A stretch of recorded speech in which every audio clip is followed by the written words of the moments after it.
Susana, I have a curiosity about this that you were talking about as well, about the voices, about the testimonies, which is there any fiction in the book? You know, because I know it's a non-fiction narrative, but I always wonder if when you write non-fiction, I never wrote non-fiction, but when you write non-fiction, are you really able to write just non-fiction, or you put some fiction in between?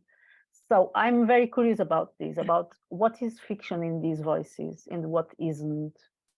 I strongly believe that when you're writing nonfiction and you present your book as nonfiction, you cannot fictionalize your characters and their lives, because it's a matter of respect and responsibility towards those people.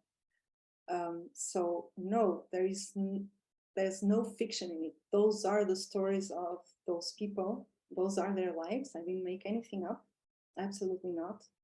And even in their voices, I edited, but I did not rewrite what they said.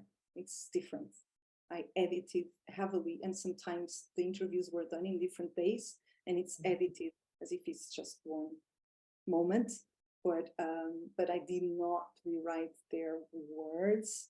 And in terms of the other writing in the book, I did not make anything up. Even like the little stories that appear in the first part, there's a lot of like small stories about people that I met and their situations. None is made up, but of course I'm presenting them in a way that creates a narrative, which might not be exactly how people see it. And sometimes, because those are such short stories. So what I was looking for, what is the situation? What is this people's story? Like, what can I take from here? Like a little lesson, a little thing. For example, there's this bit about the wife of the hunter who liked flowers. And I write it as I always say, it's the writer or the hunter who liked flowers. And I repeat this, and this becomes quite poetic. And it kind of just stands out, that relationship. And oh my God, and I did see this more than once, but this like sometimes very difficult relationships that some of these couples had, where, you know, there was quite an imbalance between genders in these couples. And then at the end of the life, the woman is taking care of him, and she felt guilty for him being the one.